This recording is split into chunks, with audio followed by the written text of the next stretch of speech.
Mr. Chairman, Senator Lujan filed an amendment marked Lujan 41. I ask unanimous consent that I be listed as a primary sponsor of that amendment, Senator Lujan be listed as a co-sponsor, and that I be recognized to offer that amendment. Thank you. Colleagues, similar to an earlier amendment offered by Senator Van Hollen, this amendment will create a point of order against legislation that reduces Medicare or Medicaid benefits for working class and middle class Americans. Sure. Now, it seems like every time President Trump is in the White House, his #1 legislative priority is tax cuts for the ultra wealthy. The Trump tax cut from his first administration raised federal deficits and debts by more than $2 trillion over its first 10 years. To top it off, the boom in investment that Americans were promised never materialized. And now a second round of tax cuts is projected to be even more expensive. And I see that our Republican colleagues are looking for $5.3 to $5.7 trillion in cuts, and potentially even more, to not only popular, but in many instances necessary government programs.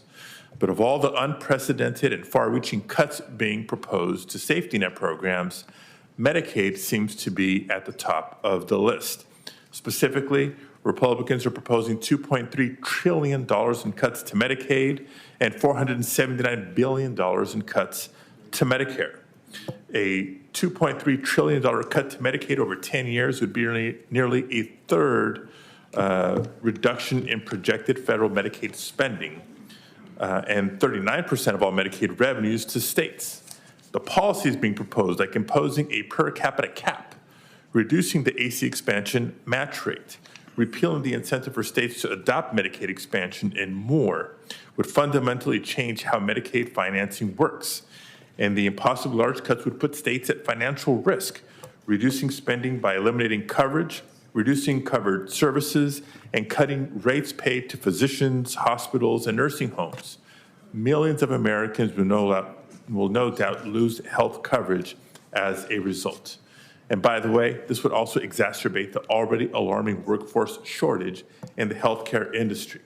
So I urge you colleagues to publicly commit to preserving Medicare and Medicaid benefits by supporting this amendment. Senator